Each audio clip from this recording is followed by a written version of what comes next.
All right, the time has finally arrived. We are done drafting our best ball teams. It's time to set our sights on NFL DFS week 1. And as you guys have already heard me saying on previous shows, on Twitter, we are bringing back the block party every single Friday with myself and JMToWin. This first show is going to be more evergreen in nature. We're going to set the table, get all of our ducks in a row for a massive DFS season. And then going forward on Fridays, we'll be doing specific slate previews. But today on the block party, it's me and JM getting rid of our best ball brain, getting ready to build lineups that can climb to the top of the leaderboard. All of the stuff you guys came to know and love last Friday with JMToWin in 1 week season. We're running it back. The block party. Let's go.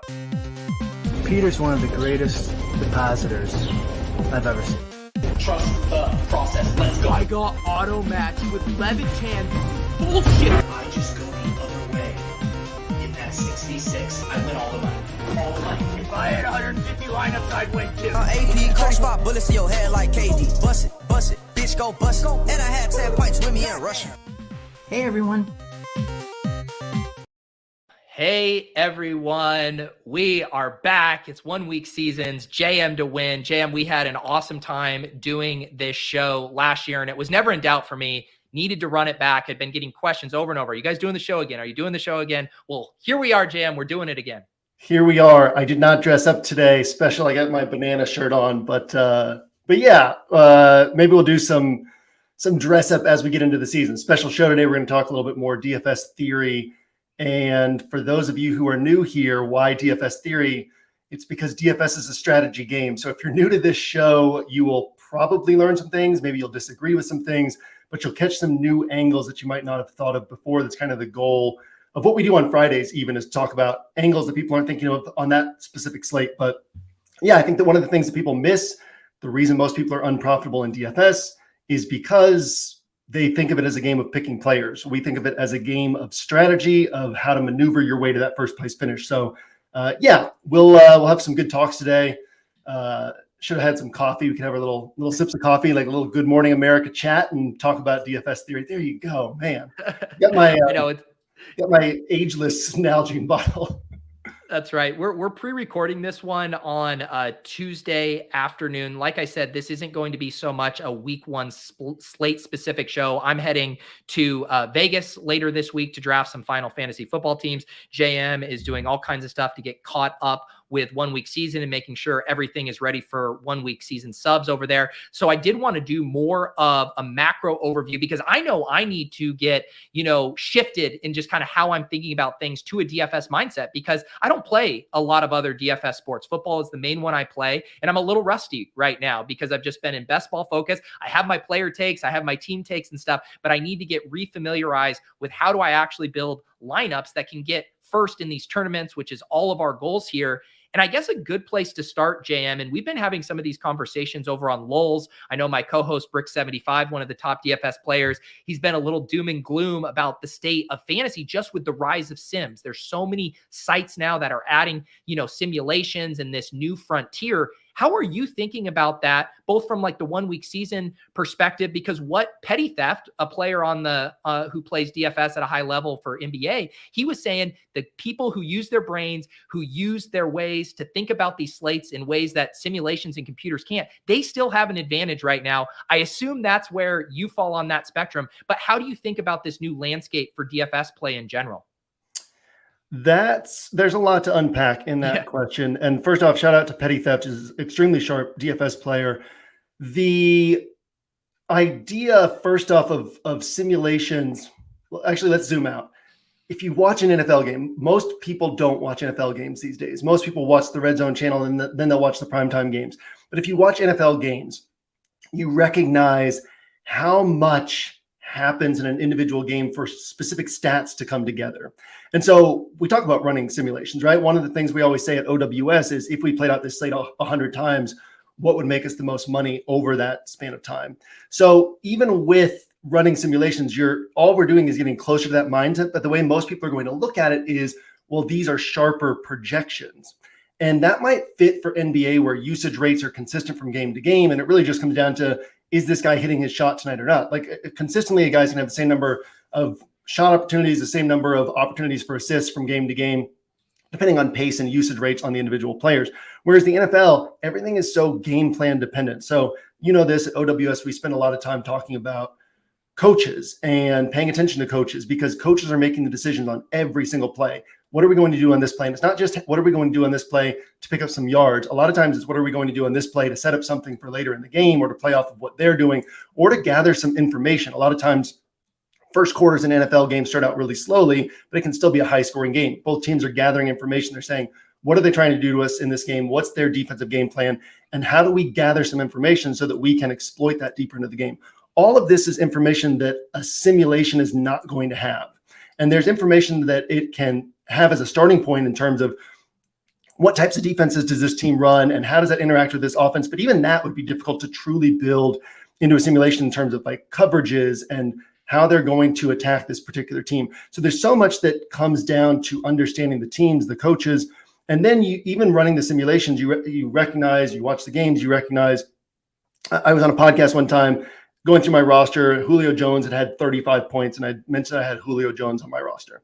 And the person I was doing the podcast with said, well, you got kind of lucky with those 35 points because Julio Jones long touchdown, like it bounced off this guy's hand and he caught it and ran. And I said, anytime you get 30 plus points, you got kind of lucky. Like I was watching the Lions Vikings game from week 14 last night, and some of the plays that Justin Jefferson made, and he had like 200 receiving yards that game. Some of the plays were like paper thin plays between being made and not being made, 50 yards here, 40 yards there. So I think it's recognizing the fragility of projections of any form, even simulations in the NFL. And I think that the more people lean into projections, the more confidence they have in projections, the greater the edge becomes in NFL. So that might be a little bit of a hot take for people who lean heavily into projections, but that's the way I look at it. And there are certainly angles that we can look at here. And I don't want to, I've talked for like probably 3 minutes, but one last thought here. In my course, my Playing for First Place course on the site this year, I was talking about when I first started playing MLB DFS, which I don't play anymore, but when I started playing it in 2014, I was looking at sabermetric stats, like advanced statistics. And I was kind of the only person looking at those. And I did really well that first year. And I thought it was because I was looking at better stats than everyone else. But really, looking back, it was because I was looking at different stats than everyone else. So it pointed me onto different plays than everyone else. So when everyone else was right, they were all right together.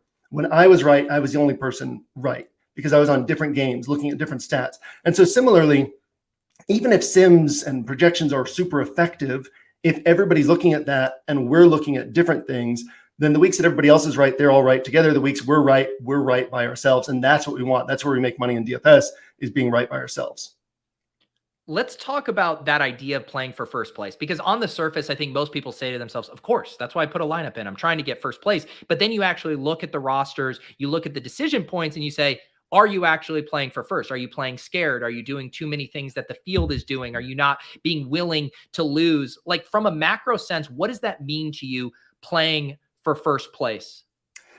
Playing for first place is very specifically thinking about that first place and only that first place spot. So it's having a very focused goal. It's having that aim small, miss small mentality. If we want to bring it back a couple decades to the Patriot, I got an email. I haven't had a chance to respond to him yet, but I got an email from a subscriber the other day who talked me through his DFS journey, and he's like built these advanced computer systems. He built his own optimizer. He's consulted with mathematicians from Harvard and from other Ivy League schools. Like he's been in deep in this DFS journey.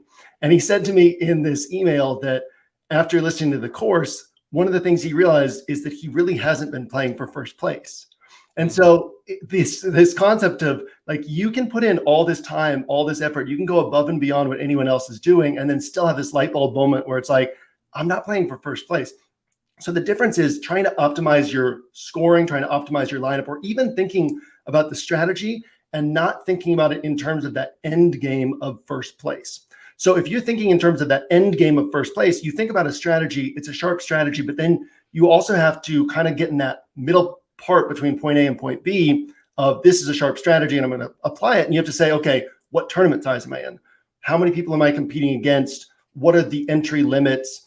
And what is the state of this slate as a whole, right? If there are these other games over here, there's 4 games that are super attractive. Well, probably one of those 4 games hits. And so I'm sure this is sharp strategy in a vacuum, but I'm not really putting myself in position for first place. So it's like understanding the micro and the macro of each slate. It's understanding, and again, what was it? A 3-hour course and another 3-hour course, audio courses. So like, we can't get into the whole thing here, but just in terms of like the macro of it. And by the way, if you're listening to this, the first course is completely free to all OWS members, including OWS free members. So you just go to the courses section on the menu. You can find it there. The second course is free to Inner Circle members, or it's $39. But yeah, it's basically like recognizing that for a first place or nothing mentality has to be the starting point for how you're building your rosters. So when you look at a roster, you don't think, is this good? You don't think, can this score points? What you think is, can this get first place? And that's a very simple thing. And there's, again, a lot that goes into answering that question of, can this get first place? But that's the starting point, is you have to be able to ask yourself that question, can this get to first place? And then describe how it gets to first place. So again, if you're interested in kind of more about this, you're listening to this, the free course will get you pretty far down the path of understanding what we really mean by answering those questions. But that has to be the question that you're able to ask, is how does this get you to first place? And I was thinking last night, one of the things that differentiates OWS from other sites, there's a lot of awesome DFS content sites out there, and I have a lot of respect for many of them. But one of the things that separates is, I think that we see a lot of sites really tout our contributors do well in DFS. Our contributors make a lot of money in DFS. And one of the things that OWS really pushes and touts is our users make a lot of money in DFS. I want to feature this like more prevalently on the site, but you can find the testimonials in the OWS dropdown. You can find the Binks channel in our Discord. And it's like every week, the Binks channel just has streams of screenshots from people who won that week, or people who finished in first place, people who did really well that week. Oh, look at Pete's on top of things. Like, we can scroll and scroll and scroll, and it's all just like a portion of the 2022 stuff, right? And so it's interesting to me that we're kind of the site where our users do really well. And part of the reason for that is because we're not just giving picks, we're training our users in how to play DFS and how to have that first place mentality. And there's a big difference between just playing to get a lot of points and playing to get to first place.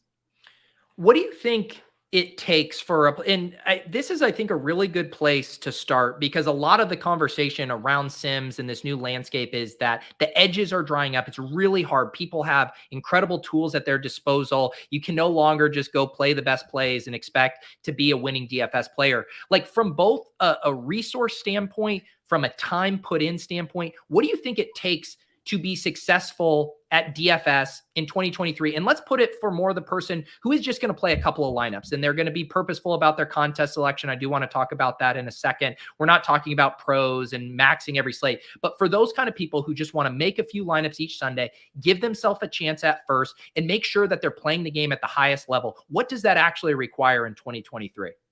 I think that you tuned into this a couple times last year. We had a show that we did down the stretch last year. We're going to bring it back again this year, called DFS Lab.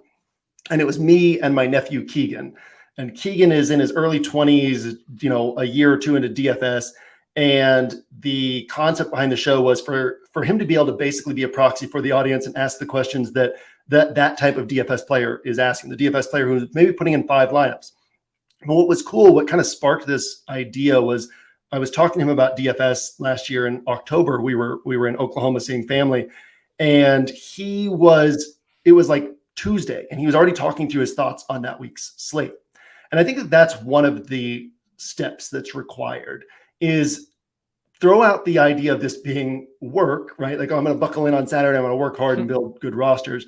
And instead embrace the concept of, I'm playing fantasy sports, I'm going to put in some money, I'm doing this because it's enjoyable, it's entertaining. That's what I'm really paying for. If I put $30 in entry fees in, I do that every week throughout the season. That's about $600. Even if I have kind of a disappointing season, I'll probably make back $400 and I lose $200. So if I look at it through that lens, I'm paying $200 for this enjoyment I get throughout the week of playing around with the slate and then being able to sweat the games on Sunday. Now, on top of that, we're also going to be building in such a way that we are positioning ourselves to make money. So even if we lose $200 this year, we keep playing out these slates next year, the next year. One of these weeks, we're going to have one of these $2,000 weeks. And now we've more than made up for our last couple seasons and our next couple seasons. But this idea of like, forget about like, oh, I'm going to buckle down on Saturday and outwork everybody else. And instead just think about it. I always say DFS is a creative endeavor. So you start on Tuesday, Wednesday, whatever day it is, and just kind of keep playing around with the games in the back of your mind, keep playing around with player combinations in the back of your mind. As you kind of get into the OWS way of thinking, you'll recognize that a lot of what wins this tournament and a lot of what we're thinking about is not players, but rosters, is what we always say. So in terms of rosters, it's how do I put these players together in a way that maximizes my chance of getting a first place finish? What are the unique combinations, the unique ways to put together this puzzle? And a lot of that is just processing through it throughout the week. So what I like to do personally is I build what I call practice rosters. So you know this, up until I think it was week 9 last year, was the first time I'd done MME. I started playing DFS in 2013. First time I did MME with an optimizer and everything was week 9 of last year. I'd had some weeks where I played 40 or 50 rosters, all hand built, but typically I played anywhere from 1 to 25 rosters, usually around like 8 to 12. There were full seasons where I did just 1 or 2 rosters per weekend. So I'm saying this from a standpoint of like, if you're that type of player, you can be that type of player and be successful. But what goes into it is, for me, again, I would typically build 70 or 80 rosters, just getting a sense of all the different combinations of what I was seeing. What did my thumbs go to on the app at first? Because that's what everybody else's thumbs are going to go to at first as well. What feels most comfortable?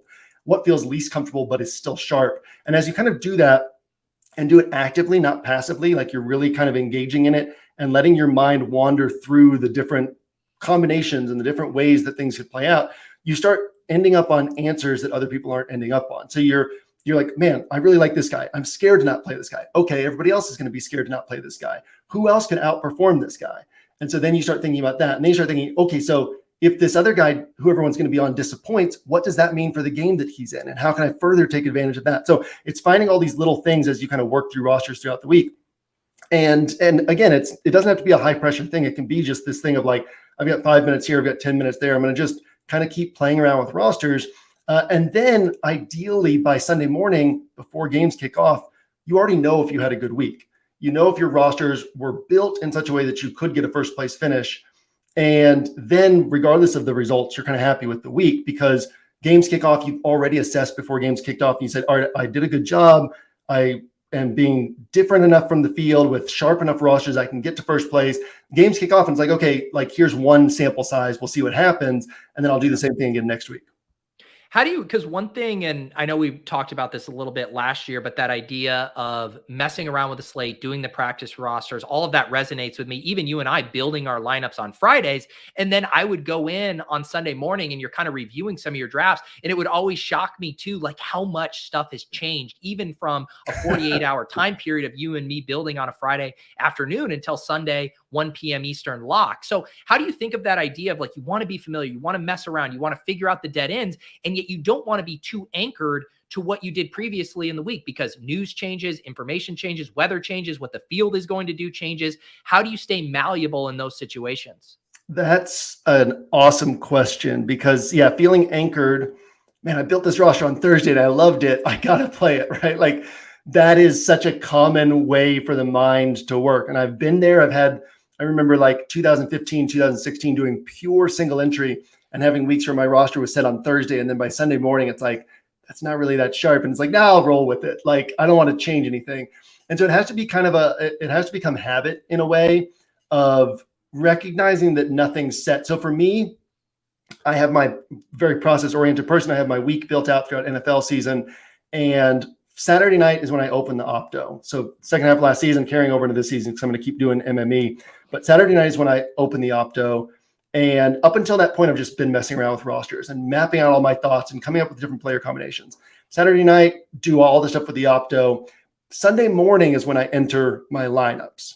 So I get up on Sunday morning and that's my time for entering my lineup. So in other words, nothing is set in my mind. Like I have my process set up now so that nothing is final until Sunday morning. So you kind of have to have that mindset. Obviously, this matters more as we get into like weeks 9, 10, 11, 12. There's more injuries. There's more times when we don't really have information until Friday evening or even Saturday evening, Saturday night. But yeah, it has to be kind of a mindset thing of, okay, nothing's final until Sunday morning. And then it actually becomes even more powerful to have been messing around with these rosters because when there's surprise things that happen and you have to adjust and everybody else has to adjust, well, you know the slate so well that it's much easier for you to adjust in a sharp manner. Whereas you have a lot of other people scrambling and they're sitting there with their finger over a certain button and the clock is ticking down and like, I'll just press this one, and then right after games kick off, they're like, God, why did I press that button? And maybe they're right, maybe they're wrong, but you want to have that confidence of, okay, I know the slate well, I know, and even typically we know the situations that can come up on a given week in terms of, well, this guy's questionable, we think he's going to play, I'm expecting him to play, but what if he doesn't? Like, then how am I thinking about the slate? So yeah, there's opportunity to take advantage of those situations if you've made the slate flexible for yourself, but you do have to have that mindset of rosters end on Sunday morning. So if we have this idea of like, hey, you need to be willing to invest some time throughout the week, you really do have to get familiar with the slate. There's a reason that the theme of this show is block party and puzzle pieces, because each slate is its own puzzle that we're trying to put together, and we get more information as the week progresses. And so there is obviously an element of time here that's involved. Obviously the resources at 1 week season are going to provide you, a shortcut to a lot of that work. I don't have to go watch all the press conferences because I know these sickos are going to be doing it for me, which is part of the value add there. But let's go to then the kind of next nuts and bolts thing here of contest selection, because this is something I've been thinking about a lot this year, and I'm actually curious your thoughts. One thing I think I'm going to try to do more this year, JM, is rein myself in and really only play one main lineup each week, because I noticed what happened to me in previous years. I'm overextended. I'm like, I want to get this play in here. I want to get this play in here. And I stop building really good teams and I start just building a portfolio of players across teams. And I didn't like how the attention and the detail I was applying to my lineup building process. So that's for me personally. I'm going to try to wind it back this year and be more focused. But how should people be thinking about contest selection? Because there's obviously all kinds of offerings. You can chase $1 million. Where does it fall as far as the type of lineups you build for the Millie Maker might be different than for the Spy or for a super small field juke kind of contest. So do you have any macro thoughts on contest selection and how people should be applying their bankroll this season?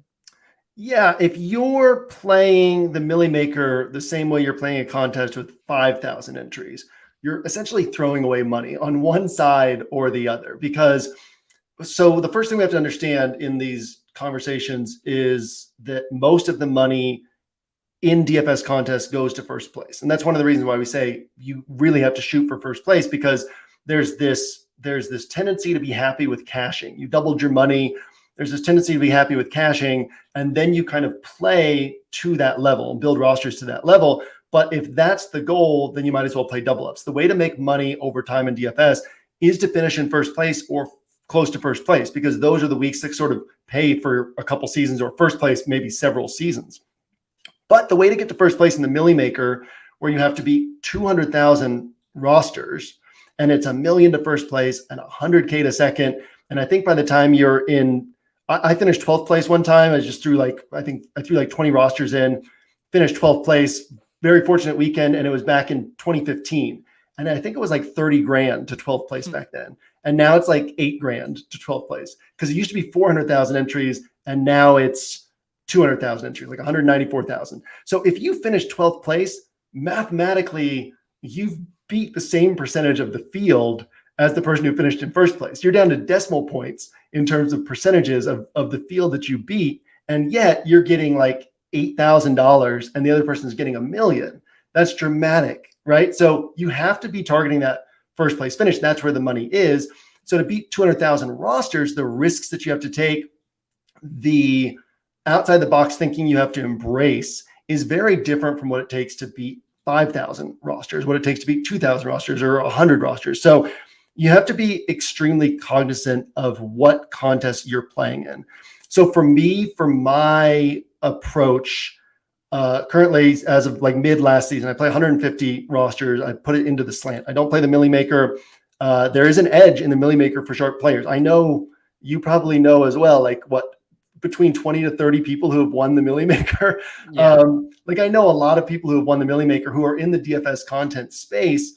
There is an edge, but mathematically, it would take decades for your edge to play out. So that's not where my focus is. My focus is on the slant in mass multi-entry. You're going to beat about 50,000 rosters. And then I have some 5 max and 3 max, and then my single entry. Well, I have different categories. I have my like 3 max that has, I don't know what it is, like 12,000 entries. I have my 3 max rosters that have like 2,000 and fewer entries. I have my 3 max rosters that have 5,000 entries, and they're different 3 max rosters for each contest because the risk that I want to take on is different in these different, or not even necessarily the risk, but the way I want to build is going to be different based on the sizing structure. And then same thing with single entry. I have like a single entry for larger field and then a single entry for higher dollar contests where it's going to be 400 or fewer entries. So yeah, I mean, I think that to me, it's interesting, like building the 150 really sharpened my single entry game because the first week I played single entry was the Justin Fields 5,500 week. And if I were building one roster, I might not have put Justin Fields on that one roster. But I was high confidence on Fields that week in my content. I had him on half of my 150 rosters. So then when you're narrowing down to your single entry, it's like, well, I'm just not embracing the discomfort if I don't put Justin Fields on my single. I'm putting him on 50% of my large field rosters. Clearly, he's the guy who belongs on my single entry roster. So I think that there's an interesting element there too of like building a lot of rosters can sharpen your single entry play because you kind of get a sense of where am I allocating money in large field just against the math of saying, what's my likeliest chance to get to first place out of 50,000 rosters? Well, then you can say, okay, if I'm this confident on this player at this price point, then that guy gets pulled onto this roster. So yeah, I mean, I think that there's ways that you can kind of stack the process so that it's all leading toward the sharpest single entry roster you can have, whether that's actually putting a lot of rosters in play or not, but it's finding that pathway to like not playing too tight with one entry and then being very aware of what types of contests you're in and what it takes you to first place in those.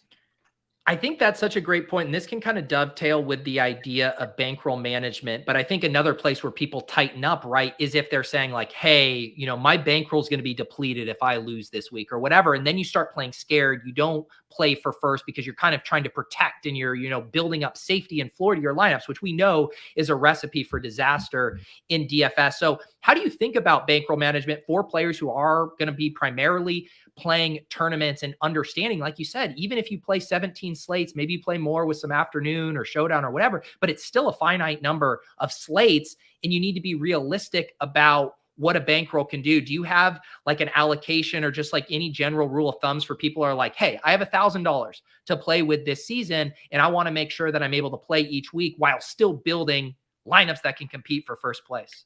Yeah, it depends on how many rosters you're putting in play each week. If you're putting a lot of roster, it's how big are you creating your sample size?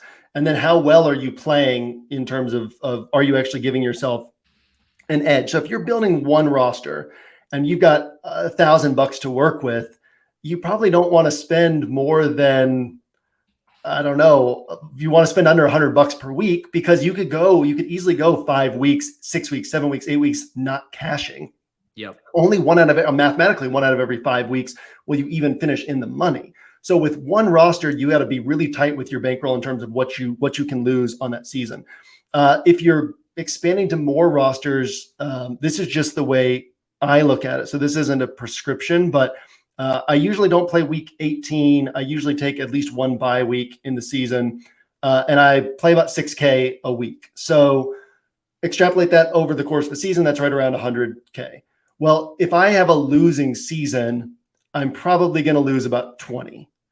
So that's kind of like a good way to see a visualization of like how the bankroll can kind of correlate to potential losses, like 3 to 4x your weekly buy-ins. If you're spreading things out across several rosters and kind of giving yourself multiple opportunities to hit on any given week, 3 to 4x your weekly buy-in would be maybe what your total losses would be. So then at that point, you have $1,000 that you're willing to lose. You could play 200, 250 a week, and playing 250 might make you feel too tight just because it's like, well, that's a large chunk of my bankroll on this week. And so maybe you want to do 200, but you want to find that spot where you can play aggressively and confidently, because not every week is going to play into your favor. All we're doing here is recognizing that we are on the right side of the numbers and we're going to make money over time if we're playing the correct way. It's like we're counting cards at a Vegas casino. If you're counting cards, it's not like you're winning every hand playing blackjack. You just know that if you play thousands of hands, you're going to make money, right? We have that type of edge in DFS where if we play thousands of rosters, we're going to make money. And so you got to give yourself an opportunity for that sample size to play out. How do you, because that's another thing that I think is hard for people to evaluate is when you are playing tournaments where it's really hard to finish first. And a lot of times, if you are playing for first, it means you're going to have a lot of weeks where you're not even cashing. How do you go about evaluating your play? Like once the contest locks and the chips are flying, like how do you actually know, hey, I played well this week. I made good decisions, because sometimes it's easy to justify any play, right? Like we could kind of talk ourselves into like, no, there's a reason I did this. But how do we be honest with ourselves if we are playing at a level that actually gives us a chance to compete? So there's, I guess, a few sides to that. First side for me is, and I talk about this in the course too, but before games kick off, you really should have a strong sense and be able to be honest with yourself. Now, I'll also say I know adult men in their 60s and 70s who have never in their life admitted that they were wrong, never in their life apologized for anything, right? So if you're that type of person, you're going to have a very hard time being self-aware enough to assess your rosters before kickoff. And you'll just say, oh, this was another good week for me. And if things go wrong, then it's because the world is against you, or I don't know, whatever the excuse is. But if you're a self-aware person, you can on Sunday morning you can look and say, I really was playing too tight this week. I didn't have a great week. And then from the player side of things, you said we can justify any player. That's kind of a different thing. That's more like as the games get going. And even if a guy, like you can have a guy who has a good DFS game, but it's on 2 targets, or like Jamal Williams might go for over 100 yards for the first time in his career at super high ownership and fall into like 3 touchdowns in the same game on like 16 carries. And you can actually zoom out and be like, oh, I shouldn't have made that play. He only had 16 carries and he was high. Like, yes, he paid off, but this guy didn't have enough opportunity. And like, if I look through his career stats, he didn't have enough ceiling on most weeks, right? This is a very small percentage thing that a large percentage of the field was on. Or you can have those players where you're like, man, this guy's not getting, like I had a week last year where who's the receiver on the Chiefs? Was it Justin Watson on the Chiefs? I had a week where I was like, man, play Justin Watson. I think we even talked about it on the show. And he ended up putting up like, I think just over 4x his salary, but it was on like 2 targets. And like, it was like, man, that was a bad play. Like that was a bad take on my end. Even though it paid off, it was a bad play. And so you just have to be willing to, I guess one of the things, and we talk about this on the show a lot, is people are pretty binary in their thinking. It's black and white, it's left and right. And we try to be very nuanced in our thinking and recognize that there's gray area in almost everything. And so you have to learn to live in that area and then be able to assess things in that area and say, even before kickoff, like, oh, I made these mistakes here. I was kind of like a little bit too focused on this game or a little bit too scared to embrace this. And then after games kick off, being able to recognize, okay, like this guy doesn't really have the opportunity that I wanted him to have, or this game wasn't as likely to take off as I wanted it to be. And it's fine. Like in large field play, it's fine to say, I'm going to have 3% allocation to this offense that could take off, and I'm going to build intelligently around what it would mean if this offense did take off. That's very different from then pulling that over to your single entry play and saying, all right, I'm going all in on this because yeah, it could hit, but you're still going to lose money over time chasing, kind of thin plays like that. Yeah. And that's, one thing that I often use to evaluate my play. And I know you think about ownership and exposure sometimes differently than even the field, but a lot of times, I'll talk myself into a play of being like, okay, this is CeeDee Lamb. He's projected to be used by less than 10% of the field. This is why, his ceiling represents a good outcome here, blah, blah, blah. And then we flip over the cards and 25% of the people in the SPY played CeeDee Lamb. And then I get mad at myself because the selling point for me was that he was going to be underused. And then say CeeDee Lamb goes off and I sit there and I try to be honest with myself and say to the camera, I made a bad play. I thought he was going to be more of a sneaky guy and he wasn't. People are like, Pete, he went for 100 yards and 2 touchdowns. It was a great play.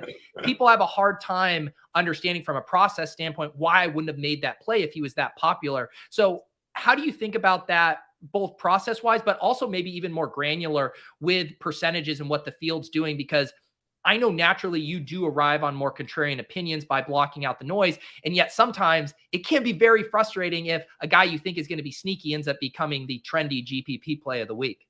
Yeah, that's always disappointing. And like you said, even if he hits, then, how much does it, like, over time, how much would that have helped you? Like your selling point was the low ownership. He's 25% owned. And there's some people like Blender HD, like he needs extremely precise ownership projections. And his math of how he approaches tournaments is very like the difference between a guy being 10% owned or 15% owned makes a big difference in how he's allocating to that player. So definitely, like, I remember the CeeDee Lamb week, and it was the one big week he had because the Cowboys fundamentally were trying not to throw the ball on offense.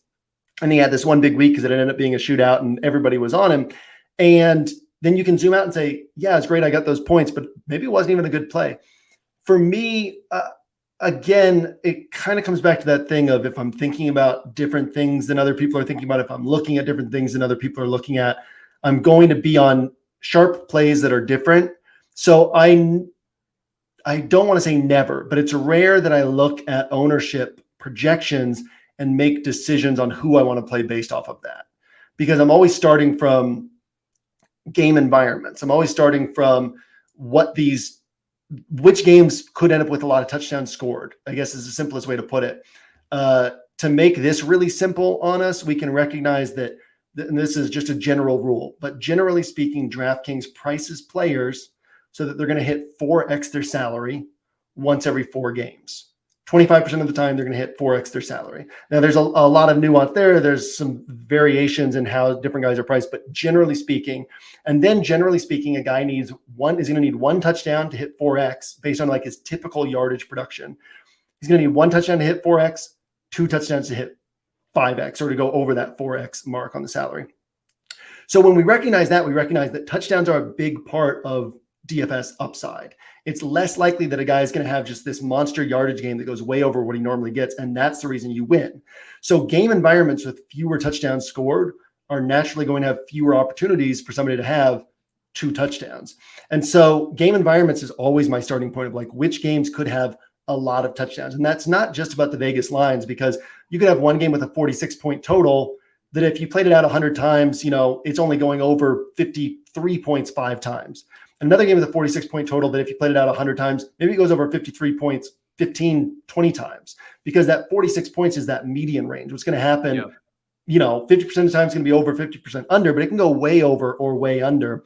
And so for me, it's thinking about what are these games that between these coaches and these teams and how these teams are going to interact and play. And again, this is not stuff that like somebody watching this has to think through themselves. It's great to do it, but also there's places that do this for you. OWS being one of those that will think through all of this for you and kind of lay out all the scenarios. In fact, the NFL Edge, which breaks down every game, is also free to OWS free members.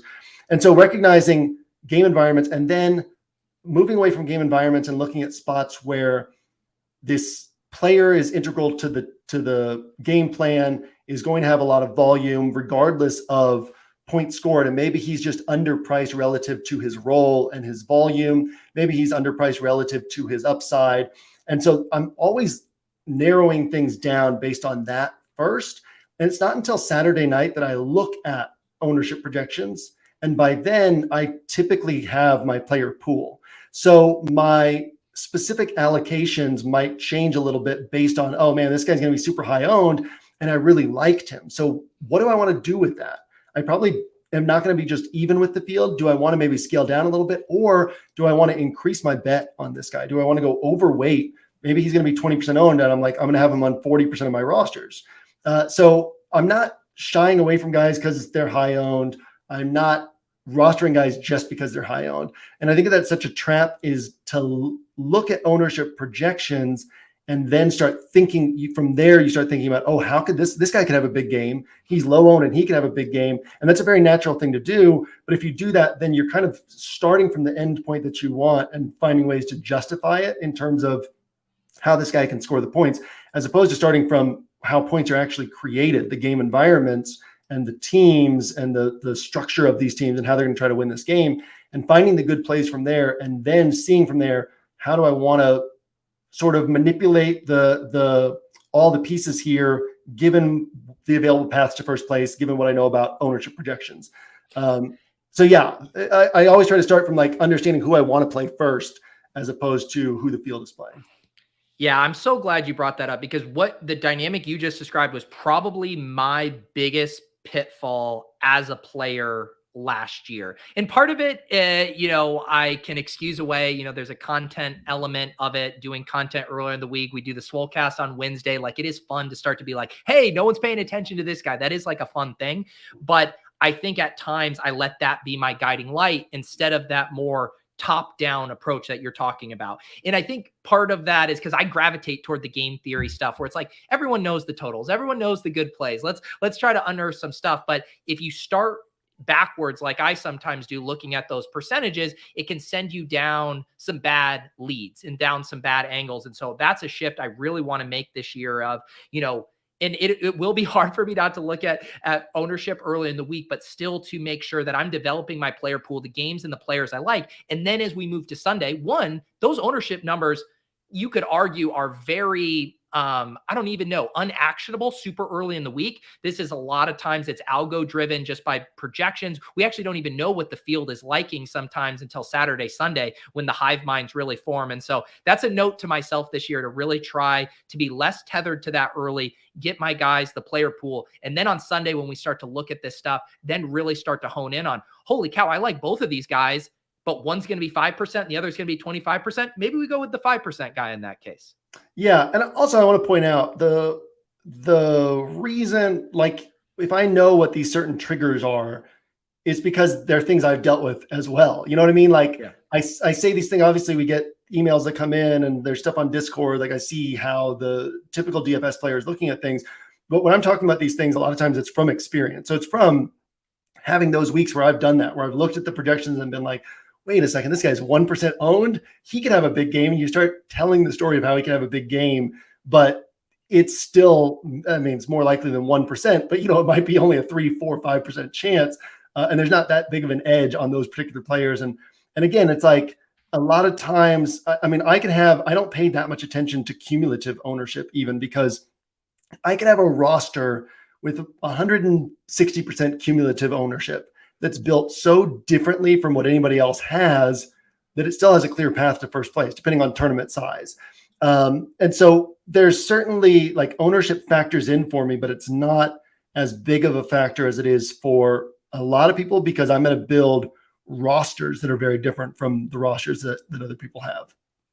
Yep. And I think that's where too, there's always the two elements of like exposure stuff, right? That I'm always wrestling with. Like, one, on the like duplication level, we're not worried about anyone having the same roster as us. Even if you're using the same core of players, having 9 different players in your lineup, like there's a near infinite amount of combinations there. So that's not the concern.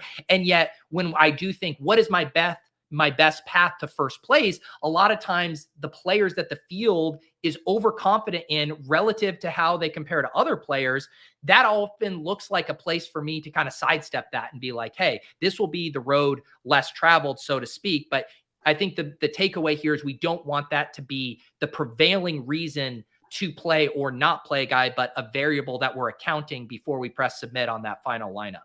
Yeah, we're not worried about duplicate lineups, but it's about shedding other rosters we're competing against on our way to first place. So a way we could look at it is, there's 1,000 entries in a contest and 200 of those entries have Austin Eckler and he puts up 35 points, let's say 38 points, and you have him, right? Well, you've kind of shed 80% of the field, but you're still competing against 200 rosters for that first place finish. So what is the next thing that kind of like that sheds? So for me, one of the things I like to look to do is, people have a hard time paying up for 2 different players. So we know that Eckler's popular, Justin Jefferson's going to be popular, but let's say they're both 20% owned. Let's say both guys put up 38 points. Well, now if you just have Eckler, you're actually still competing against 40% of the field, 400 rosters to try to get to that first place finish, because 400 people spent roughly the same amount of salary and got roughly the same score. But if you find a way to get those 2 guys onto a roster together, you might be the only roster out of those 400 that have both guys. So now you've shed those other 399 rosters, or maybe only 5 rosters have both guys. So you've shed 395 rosters. Doesn't mean that you're going to win, but you're now ahead of 395 rosters. And so, or I guess 995 rosters. So it's like, that's a very simple 2-player example. But yeah, it's finding ways to shed other rosters as you move up the field. And it's somewhat rare that just purely low-owned players are going to be able to do that on their own, because they have to go so far above. A guy's 5K and he gets you 22 points at 1% owned. Well, you probably had to take on a lot of risk on that player, because there's a reason he was 1% owned. You had to take on a lot of risk on that player, and he gets you 22 points. And lots of other people who spent around 5K on a player are also getting 22 points. So there's no real edge there. When you get Tyquan Thornton, our guy, at 3K and he puts up 22 points, now that actually separates you. That like vaults you past a lot of rosters. But as you go up in price tag, it's hard to find those guys who are really going to just separate, who are going to put up the type of score that really just separates, right? You got an expensive guy, an 8K guy, you need him to get like 38 to 40 points to really separate, to really make a difference. And so, like understanding that the low-owned guys are valuable, but if we're thinking about it in terms of shedding rosters that could be in our way on this competition in first place, there's just a lot of other ways we can do it that don't directly involve how high or low owned a player is going to be. Yeah, one thing that crystallized to me, and I know Blender has talked about this before too, and I think is a really sharp thing, and it goes back from like the top down to the bottom down, where you have your player pool, and like you said, everyone knows, say Justin Jefferson, Austin Eckler, best running back, best wide receiver, but then so you have that take. But then later in the week, Saturday night, Sunday, you do go look at optimizers and you see, hey, I'm seeing either one of Justin Jefferson or Austin Eckler in all of these lineups that they're spitting it out. The math, they're just having a hard time getting it to work, getting both these guys in. And then that's giving you the validation of not only do I like both of these guys in a vacuum as plays, but I know the field isn't going to be getting to this kind of stuff. And sure, you could maybe have the flip side of it too, where it's like, I like this punt tight end. And then you head over to the optimizer and you see this tight end is flooding optimizers because the math just says he's such a good punt. Maybe I'm not on him if that's what everyone else is going to do. But that kind of like line of thought of coming up with your individual pool, but then going and checking later in the week, what is the math pushing people to do? What is the field wanting to do? Then that's the level or a screener that you can apply to the decision-making you've already had. Yeah. And all of these are kind of like parameters around each week's puzzle. I think it can start to sound overwhelming if you're hearing all this and you're like, well, where do I fit all this in my process? And how do I account for all of these thoughts? But that's because we crave certainty as humans. We want to have things locked in place. And we all got a lot of practice in 2020 and 2021 with living in uncertainty. And we can carry that over to DFS and say, I don't want my decisions made until Sunday morning. I don't want to pin things in until Sunday morning. And so everything up until then is just kind of seeing where all these pieces go and starting to figure out how they all fit together, because that path to first place, all these things we're talking about, we might talk about something that will only be your path to first place 2 out of 18 weeks. We might talk about something else that you're going to use 5 or 6 weeks, but it's not like every week you're using all these things, but it's having all these tools in the bucket so that as you look at the slate and you start playing around with things, you recognize, okay, by Saturday night, the pieces start coming together. By Sunday morning, the final pieces fall in place. And again, like we're talking about this week one at the start of the week. And so we're kind of zoomed out and talking macro DFS. If we're in week 3, week 4, you're in the thick of things. Your mind is sharp on all this stuff. And also, like, let's say you're an OWS subscriber. If you're an Inner Circle member, you have my strategy training podcast on Wednesdays where I talk macro DFS. You have the NFL Edge that breaks down all the games with DFS interpretations of how these teams are likely to try to win this game and what that means for DFS. You have the Scroll on Fridays and Saturdays, which is like all of our content, all of our long form content in one place. And Hilo breaks down the strategy, like macro strategy on the slate. And there's player pools and like finding who the sharpest plays are through that. And then there's the Slate Strategy podcast on Saturday where Xanamir and Hilo break down the strategy for that week's slate. And there's notes on ownership projections that kind of give you some guidance on, okay, this guy's 2% owned. Here's how we're viewing him, or here's how this matters, or here's how we might play him. And so we're talking about it now and it can feel overwhelming, but if you're in the thick of the week, there's a flow to the week on OWS or on other sites, whatever site you use, that you can get into that flow of the week and kind of be guided toward, what's the picture on the box and how do we put this puzzle together this week? And kind of like 85 to 90% of that work can be done for you. And then it's just pulling the pieces together yourself with like the more core things we've talked about. So yeah, I mean, I think that it can sound overwhelming when we're talking about it, all of it at once, but once you're in the thick of it, it really does kind of like it feeds into Sunday every week. Like, and you kind of start seeing what the guide rails are on that particular week. I'm glad you mentioned kind of the rundown of content because before we jump into kind of maybe some things people should be thinking about for week one stuff, I did want to kind of highlight what you guys are going to have going on over at the site throughout the season. Obviously, a lot of you guys signed up last year using promo code Pete, getting that 20% off, and now are members for life at OWS. You guys have various subscriptions. Why don't you let people know kind of the rundown of the different samplings? I know week one, all the content's going to be free. So at the very least, people need to just sign up with their email, get access to all of this free content, and then you can kind of decide, hey, is this something I want to dive into for the rest of the year? Yeah. So that was a pretty comprehensive rundown in terms of, we have our podcasts, which are, there's an Inner Circle podcast that only subscribers can access. And then just the 1 week season podcast feed. We have projections and ownership projections, but everything else for the whole week is just found in the NFL Edge and the Scroll, which is a really cool way to have things set up and keep it simple for you, in that the NFL Edge is going to have all the game breakdowns, the Scroll, which will be set up later today and start getting populated with content on Wednesday or Thursday. Everything is found in those two places, and the NFL Edge will be featured on the homepage up until the Scroll is live, and then the Scroll will be featured on the homepage after that. So you can kind of find everything there. And as I often say, again, everything's free week one. And I often say that we build OWS for the people that it's really a fit for. So if it's a fit for you, like we have a very dedicated user base, but there's other people who come in and they know right away that this is not the site for them. So I would say check it out, because either it's a fit for you or it's not. If it's not, then you go find the site that is a fit for you. If it is, then it's probably all the way a fit for you, just in terms of how we approach each slate, what we talk about, what we focus on, and how we try to prepare our users for that week's slate. We're not a picks site, so we're not really focused on here are the best plays of the week. That kind of comes through the content. You'll see who the best plays are. Ownership projection shows who the best plays are, because those are the highest owned plays. But like, we're more focused on how do we win this week's slate, and how do we position you to win this week's slate. So everything's free week one. So best thing to do is just check it out and see if it's fit for you.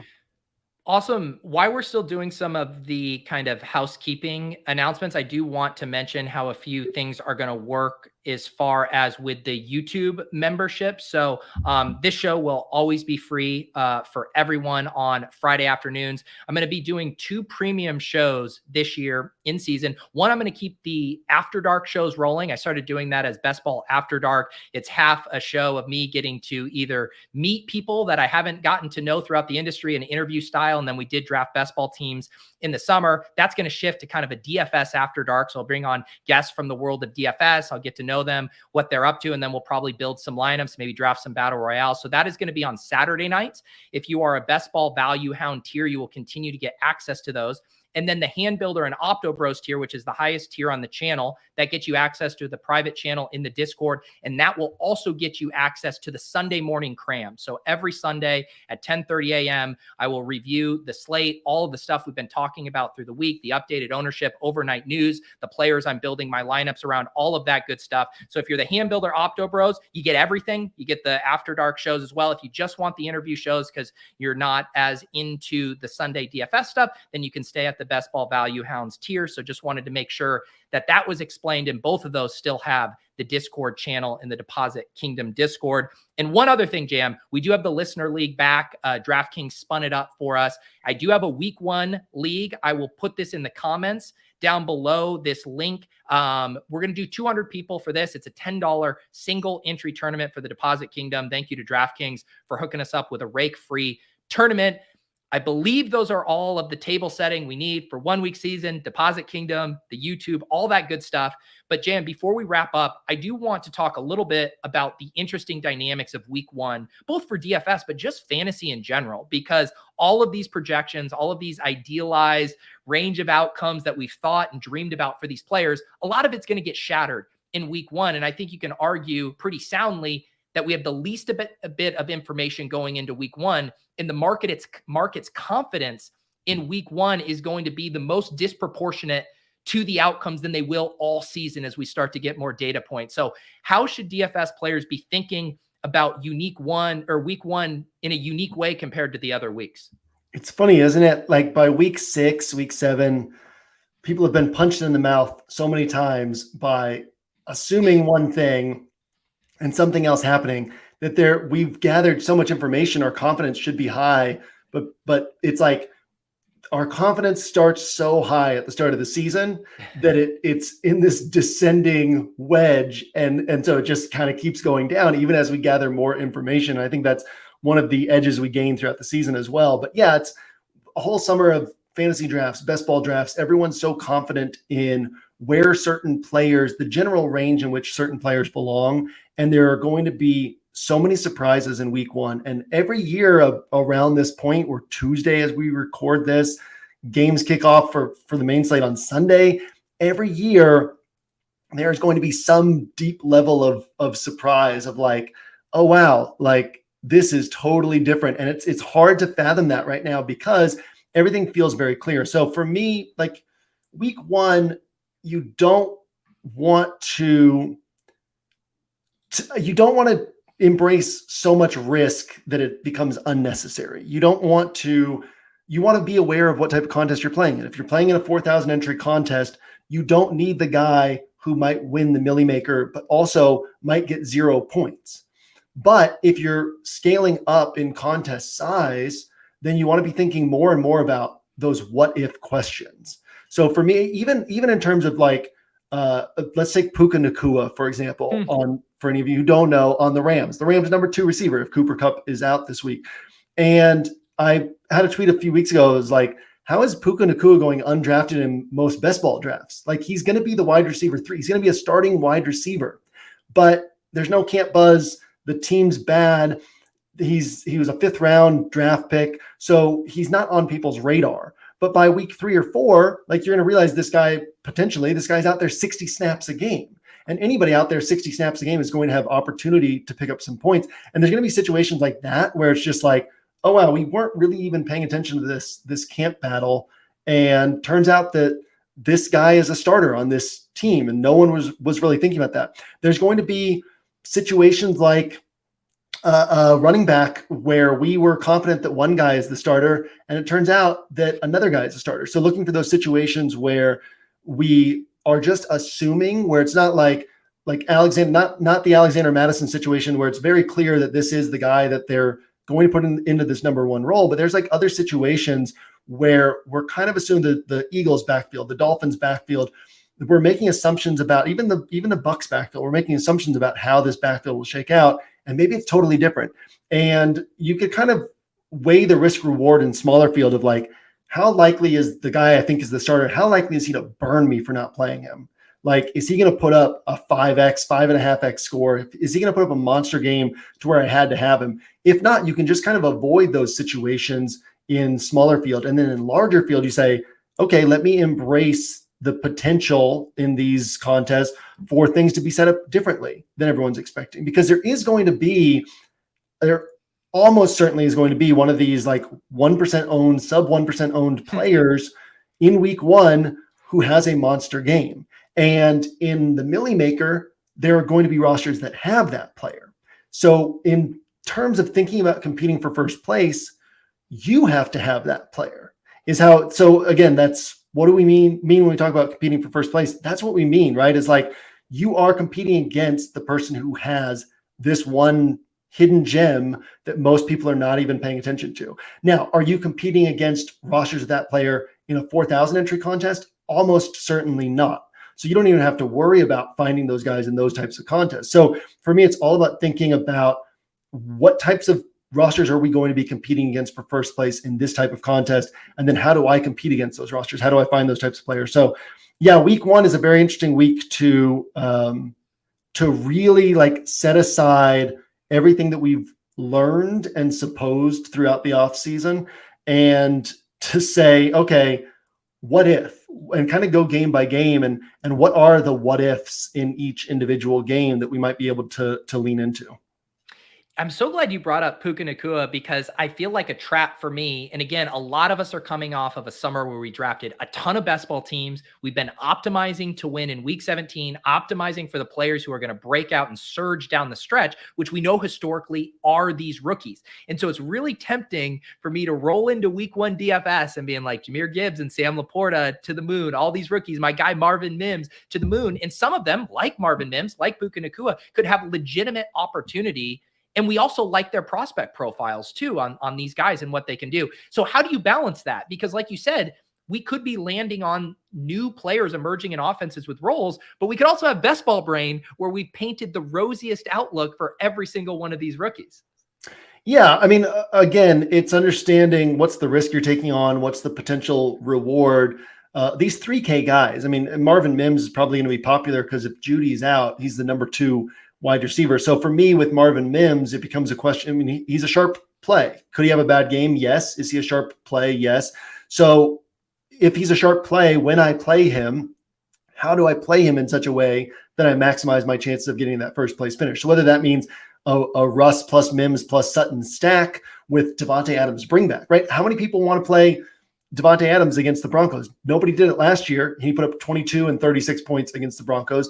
Nobody wanted to play Josh Jacobs against the Broncos last year, and he put up, I think it was 22 and 37 points against the Broncos. So like, where are those places where I can, yes, play this sharp play that everybody's playing, but also differentiate? For somebody like Puka Nacua, then you kind of ask, okay, how is this game likely is to play out? Can he get me 15 points? Can he get me 21 points? How likely is that? Do I need to take on that risk in smaller field contests? And those obviously just 2 examples, but yeah, it's kind of like situation by situation and walking through that decision tree instead of, we can have this tendency to look at a situation and then try to come up with an answer, as opposed to going through that decision tree where we're asking questions and those questions are leading to other questions. And a lot of times too, it's not about the logic so much as it's like trying to discern how much you understand from, because logic is very linear.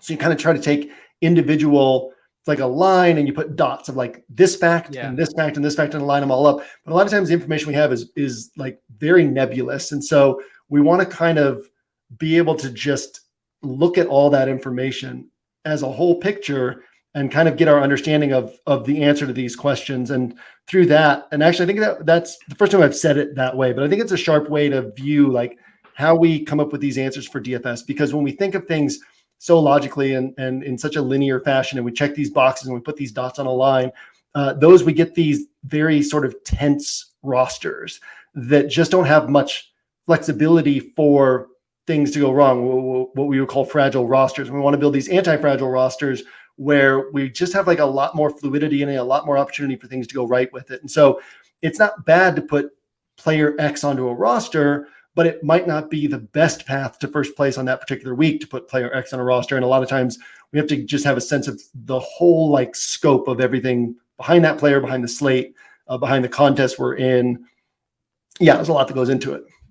Yeah, and I've wanted to keep this largely macro. And when we settle into our regular cadence of Friday afternoon streams, we're going to be very slate specific, get in the weeds, make a lineup as well. But wanted to keep this one evergreen, one, because we're recording it early and so much can change, but also because I do think it's good to have this resetting and really getting ourselves oriented for what it's going to take to be successful at DFS in 2023. One other kind of question I want to ask you before we wrap up is just some like general thoughts on stacking, which is something we talk about a lot. Most people by now know. We've talked about it with baseball or best ball, that the correlation, it reduces the number of things we have to get right. I know one thing in my memory is some of these lineups that were winning last year with these mega onslaughts, 5 Raiders that would have, Mac Hollins on them as well. And just thinking, are there any kind of like macro lineup building strategies that you're thinking about heading into this year, as opposed to sometimes I feel like when we talk about it, it can feel like putting in all of these one-off pieces, but we are still talking about trying to get as few things right as possible while still being successful. Yeah, no macro thoughts that are groundbreaking or any different from what we'll talk about week in and week out. I think one of the things that's hard for people to grasp about the mega onslaught stacks is a lot of times one of the players in that mega onslaught stack is going to disappoint, but it's not about the points from the individual players. It's about the points for the salary spent. So we see Osmo do this a decent amount where he'll put in 4 players from one team and one of those players underperforms. But if that offense scores 5 touchdowns, then that block of salary as a whole is going to produce at a level above what he could get with that salary in other places. Now we can say, oh, well, if you put this player in from this game and this player from this game and this player from this game and this player from this game in at the same salary, they would have had a higher score. But it's mathematically so much more difficult to get 4 separate things right than to get one thing right. I actually walked through the math in the playing for first place course in the first or second course. I don't remember, but I walked through the math of like trying to get 6 things right versus 9 things right. And like, I forget what it is, but it goes from like a 1 in 1,000 chance, like a 1 in 100,000 chance, or 1 in what was you'd have to listen to it, I guess, to find the exact numbers. But basically, like, you add those extra numbers, it becomes dramatically more difficult. And so this idea of like, I just need to get one thing right. I need to get this one thing right of this team. We had a huge week on OWS last year, the Dolphins and Ravens week. Yeah. Because we always talk about that shootouts come from explosive players. Well, one of the biggest ways that shootouts come is from explosive players. So that was a game we weren't even on that game. We highlighted it as here's the reasons it could shoot out. I wasn't focused on that game, but there was enough like OWS members who were like, well, this is a game that can shoot out, so let me overstack it. And so you see these people putting 4 Dolphins onto a roster, and maybe one of them disappoints, but when this game is 42-38, there's all these touchdowns scored and they go to this block of salary, right? And all they have to do is get one thing right. This game shooting out, and all this salary that they spent on this game went way over what they could have gotten trying to mix and match from other spots. And so it doesn't matter when you stack, and there's some nuance to this as well. Like if there's a 3-player stack that's 15% owned, and then you've added a 4th player in, and that 4th player disappoints, that's not giving you an edge, right? The lower owned the stack is, the more flexible you can be on putting in those extra pieces, assuming that you've kind of calculated the upside and found the ways that it can go to 4x or above. But once for me, great example of this was Josh Allen 2018. Down the stretch run every week, it was Josh Allen, Zay Jones, Robert Foster. And we were saying just play all 3 of them together. Nobody's playing them. So it doesn't matter if one of them has a bad game. It's not like 10% of the field's getting Josh Allen plus Robert Foster. Now you've thrown in Zay Jones and it wrecks your chances. It's like 1% is playing these guys regardless. So having the guy with the dud doesn't matter because, as you get into the milling maker, you want to kind of mix and match the skinny stacks, but like smaller field play doesn't matter. You just get the points with this block of salary. And I think that's one of the things people don't understand about stacking. Yes, the correlation is important. The added upside is important, but it's also giving yourself fewer things to get right with a large chunk of salary. So think of it as like buying a player who costs $20K and covers 3 roster spots. And that's a very different approach than like, okay, this individual guy in the stack, this individual guy in the stack. When you kind of think of it like that, you pull a lot of edge onto your side compared to what other people are doing. I think stacking is also just an interesting conversation because you can view it through the lens of some of the other topics we talked about today. One right there, contest selection, right? Like if you're rolling out 5 to 6 guys from one offense in the millie maker, you're probably going to lose because you would basically need that team to score 60 points for that to even be viable. Whereas in a super small field tournament, say you're playing 100-person contest, 200-person, that's extremely viable because your target score, the amount of points you need to hit, is much lower. I also think it's interesting too, when I think about my own pitfalls and the things I've struggled with and why I thought some of my lineups last year were a little watered down is because it is fun to have all these different plays, these different mini correlations and be like, I'll get this one in here, I'll get this one in here, and I'll get a sprinkle of that game here. And then kind of losing the thread of, you know what, my best bet of winning is probably to actually try to get a few less things right and have a humility-based approach to it as saying, I can handpick all of these winning pieces from all these other teams. And I think, as long as you're okay with that and you can kind of separate yourself, because we all feel like geniuses on Saturdays and Sundays when we build these lineups, but that correlation angle is really a way to stay humble and say, what if I just get a couple things right this week? Yeah. And recognize that if you don't, maybe it wasn't your week in the results, but that if you could have played out that slate a bunch of times, it would have been your week in the results. And again, then the next week or the next week or the next week is the week that kind of lines up with what you're doing. And, you make a lot more than you're making in other spots. Yep. Well, JM, I thought this was an awesome kind of kickoff here for us as we, get ready for a big NFL season. And like I said, the Friday shows going forward are going to look a little different than this. It will be very slate specific, getting in the weeds, all of those, practice builds that we're going to come to the Friday show with. That's going to be Fridays at 2 p.m. Eastern. This one, my schedule is a little all over the place heading to Vegas this week, and also wanted to get this evergreen primer out. And if you guys like what you see, you want to go get your hands on the 1 week week season stuff, absolutely take advantage of this free week. You can basically sample everything that they provide over there. And then if you like what you see, you want to keep it rolling, that promo code Pete will get you 20% off. We had a ton of people from the Deposit Kingdom last year sign up. The feedback has been great. A lot of them converted to 1 week season for life subs. So plenty of testimonials both on the site and around the Deposit Kingdom. You can always ask JM or myself any questions you have. But JM, any other final words here before we head back to the lab for week one? No, it's an honor. It's a treat to be able to do this show with you. This got me excited for, I've still got like 2 days of business work ahead of me. And now I feel like just building rosters. So yeah, it got me excited for week one and what's ahead this season.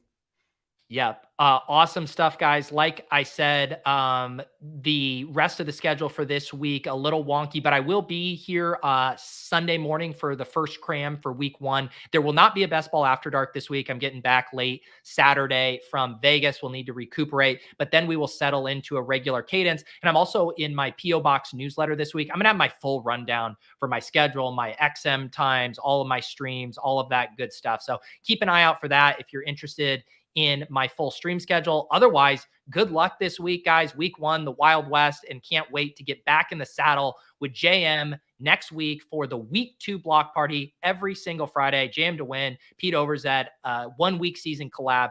Can't wait. We'll see you guys next time.